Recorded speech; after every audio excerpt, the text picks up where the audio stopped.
Sa kagustuhan nga po ni James Harden na umalis sa Philadelphia 76ers ay may lumabas nga po ngayong trade sa kanya papunta sa Miami Heat. Yan naman ang ating unang aalamin ngayon.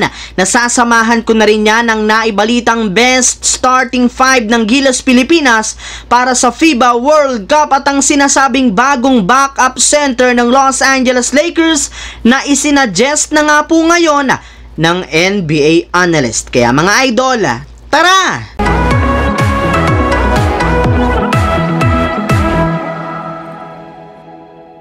Ang videong ito mga idol ay hatid sa inyo ng Aurora Game, isang play-to-earn mobile app na kung saan pwede kang kumita habang nag-e-enjoy ka. Maraming mga games dito mga idol gaya ng color game na alam kong siguradong mananalo kayo. Dragon versus Tiger na simple lang pipili ka lang kung Dragon ba o Tiger ang mananalo. Meron ding toss a coin na alam kong alam nyo na at marami pang iba. Sobrang dali lang mag-register gamit lang ang iyong mobile number, hintayin ang verification code at gumawa ng password. Madali lang din mag-cash in at pag panalo, cash out agad gamit ang iyong GCash account. Kaya ano pang hinihintay nyo mga idol?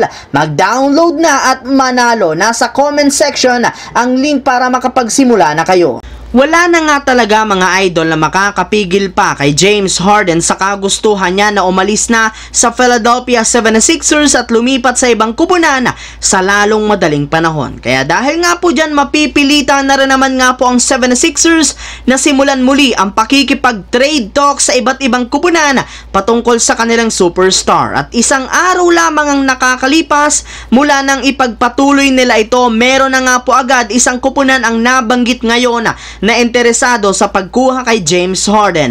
At eto nga ay ang ating reigning Eastern Conference Champions na Miami Heat na gusto rin naman nga pong magpalakas muli ng kanilang lineup matapos magsialisan sa kanilang team ang ilan sa kanilang mahalagang manlalaro. Bale, maaari rin naman nga po nilang magamit si Harden bilang kanilang bagong starting point guard kung sakasakali man nga pong mabigo sila na makuha ang matagal nilang target na si Damian Lillard mula sa Portland Trail Blazers. Pero bago man nga pumasungkit ng Miami Heat si James Harden, dapat muna nga po nilang isakripisyo dito ang kanilang mga players na kinabibilangan ni Tyler Hero, Kyle Lowry, Duncan Robinson at ang kanilang tatlong future first round pick. Samantala, pumunta naman tayo sa ating pangalawang storya ngayon sa naibalitang best starting 5 ng Gilas Pilipinas para sa FIBA World Cup. Kagaya nga po mga idol ng naibalita ko sa inyo, noong nakarang araw, tuluyan na nga pong nakompleto sa wakas ang kanilang kasalukuyang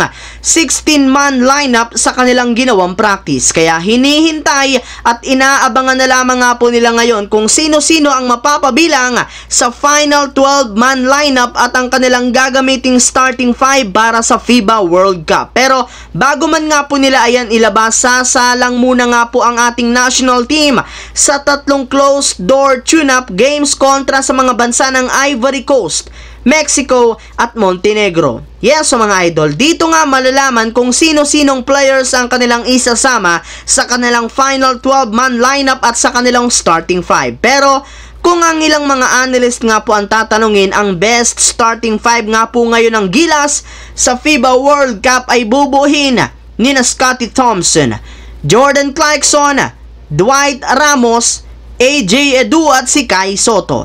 Habang lumiko naman tayo sa ating huling storya dito sa sinasabing bagong backup center ng Los Angeles Lakers na isinadjust na nga po ng NBA analyst.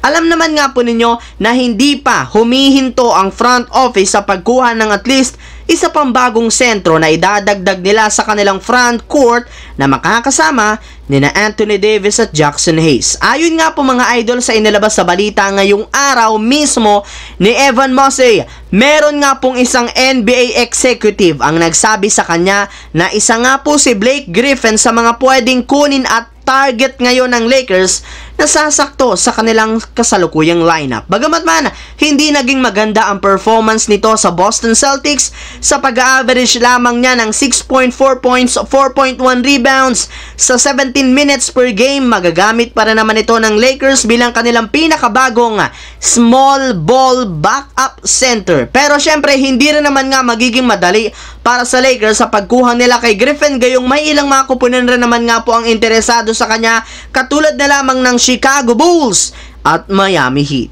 So yun lamang mga idol ang ating bagong video na ating pinag-usapan ngayon dito sa aking YouTube channel. Once again, this is your J-Zone TV. Huwag kalimutang mag-like at syempre mag-subscribe. Pindutin ang notification bell sa akin channel para lagi kayo maging updated at laging ma-notify sa mga videos na inilalabas ko. Shoutout sa lahat ng solid na lagi nakaantabay at laging nanonood dyan. Maraming salamat mga idol.